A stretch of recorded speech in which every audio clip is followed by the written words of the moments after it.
वो जानने के लिए हम चलते हैं सीधा विधायक रामकेश मीणा के पास में। हेलो। हेलो। हाँ सर, नमस्कार और स्वागत है आपका न्यूज़ 7 आस्थान पर। हाँ, नमस्कार नमस्कार भारद्वाज जी, नमस्कार। रामकेश जी, क्या कुछ चल रहा है? विपक्ष ज्यादा मजबूत नजर आ रहा है, बल्कि सत्ता पक्ष मुझे बड़ा कमजोर नजर आ रहा है इस बार विधानसभा के बजट सत्र में। नहीं नहीं, बिल्कुल सही कह रहे हैं आप भारद्वाज जी। वो बहुत मुस्तैदी के साथ ये जिलों का मुद्दा अभी विधानसभा में उठाया है हम्म। और आज कई बार स्थगित करनी पड़ी स्पीकर साहब को, अभी हाउस को। हम्म। और उन्होंने व्यवस्था भी दे दी थी, चर्चा कराने की इजाजत भी दे दी थी। बिल्कुल, आधा घंटे के लिए आप दो लेकिन को नियुक्त कर सरकार दिया था। बिल्कुल आमदा है, क्योंकि सरकार के पास कुछ भी कहने को नहीं है। उन्होंने गलत निर्णय किया है। हम्म। सारे जिले मापदंडों पे खरे उतर रहे हैं। हम्म। ये सरकार के पास कहने को कुछ नहीं है। हम्म। ऐसे में उनको जवाब देना पड़ता और चर्चा से बचने के लिए उन्होंने ये रास्ता निकाल लिया। आज हाउस में कोई चर्चा नहीं होने दी उन्होंने, हम्म। लेकिन विपक्ष ने बहुत मजबूती से अपनी बात रखी है, अपना पक्ष रखा है हम्म। और सरकार को झुकना पड़ा। हम्म। और कल हमें मौका मिलेगा हम्म। केवल स्थगन प्रस्ताव के माध्यम से केवल 2-2 4-4 मिनट बोलने का मौका मिलेगा। लेकिन वो भी ठीक है, कम से कम हम हमारी बात को हाउस में कहेंगे तो सही। बिल्कुल, चर्चा तो हो पाएगी कम से कम। हाँ, चर्चा उसमें ये हमको हमारा पक्ष रखने का मौका जो अभी दिया है ना कल के लिए, हम्म। ये एक अच्छे संकेत है। और मैं मजबूती के साथ अपनी बात रखूंगा, हम्म। गंगापुर का पक्ष रखूंगा। हम्म। हाई कोर्ट में तो चल ही रहा है, लेकिन सरकार के सामने भी हम हमारी बात रखेंगे। और ये कल हमको स्पीकर साहब ने मौका दिया, मुझे मौका दिया है और नीमकांत थाने वालों को दिया। अच्छा रामकेश जी, अभी की अगर विधानसभा सत्र की बात की जाए या अभी के राज्यपाल के अभिभाषण पर जो चर्चा कर रही है उसी की चर्चा की जाए। आज विधायक इंदिरा मीणा भी खूब मुखर होकर के बोली थी। आपको लग रहा है कि कहीं ना कहीं तैयारी के साथ में जो है भजनलाल सरकार के मंत्री नहीं आ पाए? नहीं, भजनलाल सरकार के मंत्री अभी जो इस बार चुन करके आए हैं, जो विधायक बीजेपी के, हम्म। वो बेसिकली बहुत पुअर परफॉर्मेंस वाले लोग हैं हम्म।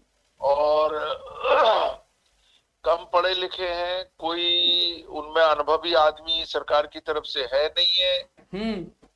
और पूरी तरीके से सरकार मतलब फेल हो चुकी है। किसी भी काम में कोई कोई प्रगति नहीं है इनके पास। हर चीज में रोना धोना बहाना। हम्म। अब आप देख सकते हो गंगापुर में पिछले 1 साल में हम्म। इन्होंने कोई काम कराना तो दूर की बात है, गंगापुर का नाम तक नहीं लिया पिछले बजट में। हम्म। इस बार हम लोगों ने दबाव बना रखा है। हम्म। देखते हैं कितनी हमें कामयाबी मिलेगी। हमारा सबसे बड़ा मुद्दा तो मेरा इस समय जिले का मुद्दा है। हम्म। जिले की सौगात जो हमें मिली, वो सौगात इन्होंने नाजायज तरीके से छीन ली। हम्म। ये गंगापुर की जनता का अपमान है। कलेक्टर एसपी बैठ गए और फिर पूरा सेटअप हो गया। पूरा स्ट्रक्चर जो जिले का जो बनना था वो बनने की तरफ बढ़ रहा था आगे, और उन्होंने हमारे सामने परोसी हुई थाली को भजनलाल जी की सरकार ने खींच लिया। हमारे लिए बहुत दुखद है ये बात। अच्छा रामकेश सर, एक चीज और है, किरोड़ी लाल जी की जो महिमा है, उनकी जो लीला है वो समझ में नहीं आ रही। ना तो खाते बन रहा ना उगलते बन रहा। अब एक बात बताओ, आप किसी दूसरे व्यक्ति को आप मंत्रालय दे रहे हो और वो जवाब दे रहे हैं, ये कहां तक औचित्य है और कहां तक उचित है? क्या आप मंत्री की पोस्ट पर भी बैठे हो और जवाब देने भी आप नहीं आ रहे? पिछले सत्र में भी आप शामिल नहीं हुए। हम कुछ समझ नहीं पा रहे हैं उसमें। किरोड़ी लाल जी तो कहते हैं कि हमने इस्तीफा दे दिया। हम्म। वो इस्तीफा स्वीकार कर नहीं रहे। हम्म। अंदर ही अंदर क्या नूरा कुश्ती चल रही है हम्म।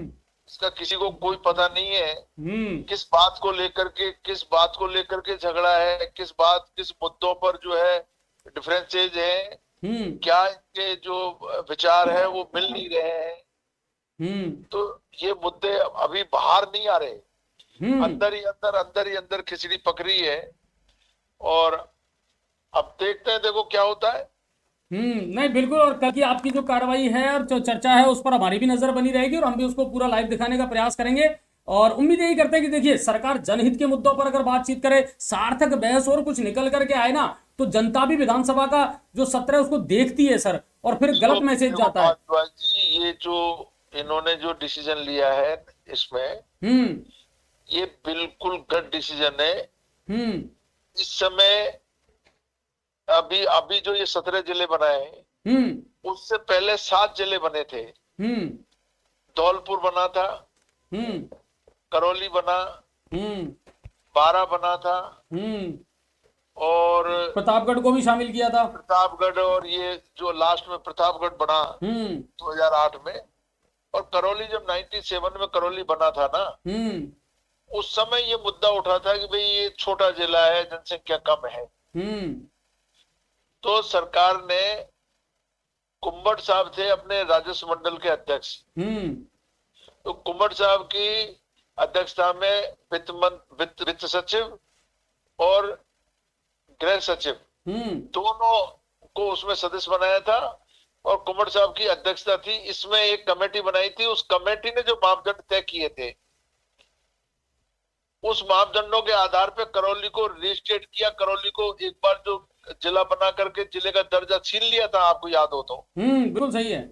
और वापस जब कुम्भट साहब कमेटी ने ये रिपोर्ट सरकार को दी, उस समय बीजेपी की सरकार थी, और उन्होंने ये कहा है कि भाई 10 लाख हम्म। से ज्यादा आबादी नहीं होनी चाहिए एक जिले की। हम्म। अगर 10 लाख से ज्यादा आबादी है तो उसका पुनर्गठन करके नया जिले की कार्रवाई करनी चाहिए। हम्म। और इस आधार पर करौली को वापस जिला बनाया था। हम्म। तो हमारी जो आबादी है सवाई माधोपुर की, कुल तो 21-22 लाख है। हम्म। तो ऐसे में सवाई माधोपुर का जो विघटन होना तो तय है। और गंगापुर जो बन रहा है, तो उसमें 10 लाख से ऊपर आबादी, हमारी 9,06,000 की आबादी 2011 की जनसंख्या में था। आज की तारीख में हमारी 12.5-13 लाख आबादी है गंगापुर जिले की। बिल्कुल बिल्कुल। तो जब कुम्मत कमेटी की जो रिपोर्ट थी और भाजपा की तत्कालीन सरकार ने उसको मंजूर किया था, हम्म।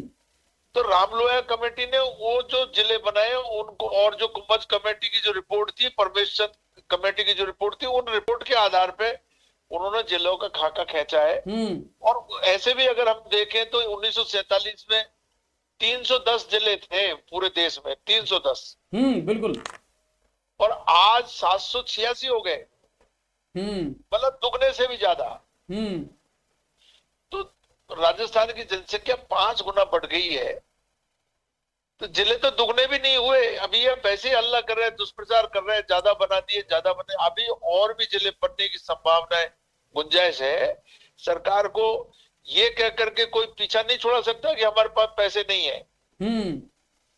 केवल आर्थिक आधार के साथ हमारे स्ट्रक्चर के लिए पैसा नहीं है, तो स्ट्रक्चर के लिए आपको कोई प्रमाण पत्र नहीं लेना। आप धीरे धीरे भी, अभी जैसे कलेक्टर एसपी यहाँ से भी अपने गंगापुर में जो मिनी सचिवालय, यहाँ से बैठ करके भी तो काम कर रहे थे वो। बिल्कुल, और 1 साल से बढ़िया चल रहा था काम।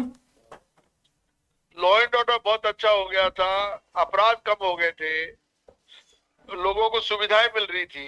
हम्म। अब ये जनहित के खिलाफ के फैसले हैं, ये सरकार कर रही है। समय आने पे इनको खामियाजा उठाना पड़ेगा। और गंगापुर की जनता के साथ जो ये कुठाराघात किया है, इस सरकार को ये बहुत भारी पड़ेगा। नहीं, बिल्कुल सर। और सबसे बड़ी बात है, 19 फरवरी को राज्य सरकार का बजट आने वाला है, तो कुछ अहम प्राथमिकताएं आपकी भी हैं जिनको लेकर के आप अपने प्रपोजल देने वाले। हमने पूरी ताकत लगा रखी है। हम्म। हमारा सबसे बड़ा मुद्दा है गंगापुर में जो इंटरनल जो सड़कें खराब हुई है, पूरी खोद करके ये एलएनटी वालों ने पटक दिया पूरे गंगापुर को। हम्म। और नगर परिषद कोई ध्यान दे नहीं रही। तो मेरा पूरा फोकस ये है कि हमें बजट मिले, अंदर की जो अंदरूनी सड़कें हैं, वो अंदरूनी सड़कें बने ठीक ढंग से, और लोगों का आवागमन दुरुस्त हो, पानी की व्यवस्था चंबल वाली, उसको उसके लिए पैसा मिले। बहुत सारी चीजें हैं जो मैंने प्राथमिकता के साथ लिखी हुई है। मुझे उम्मीद है कुछ न कुछ हमको देखते हैं अब क्या मिलता है, कहां तक कामयाबी मिलती है, कोशिश पूरी कर रहे हैं। बिल्कुल। और कल की आपकी चर्चा पर भी हमें हमारी नजरें बनी रहेंगी रामकेश सर, और उम्मीद यही करते हैं कि जो भी हो सार्थक हो और अच्छा हो, लोगों के हित में हो, यही सबकी उम्मीदें हैं। बिल्कुल बिल्कुल बिल्कुल भारद्वाज जी, बिल्कुल। मैं प्रयास में लगा हुआ हूँ। मेरे को रात दिन इसी काम के लिए मैं बिल्कुल काम में लगा हुआ हूँ और कोई मेरे पास कोई काम नहीं है, इस पूरी तैयारी के साथ काम कर रहा हूँ। चलिए, हमसे जुड़ने के लिए और अहम जानकारी देने के लिए बहुत बहुत धन्यवाद रामकेश सर, आपका बहुत बहुत शुक्रिया। Thank you, thank you. हाँ।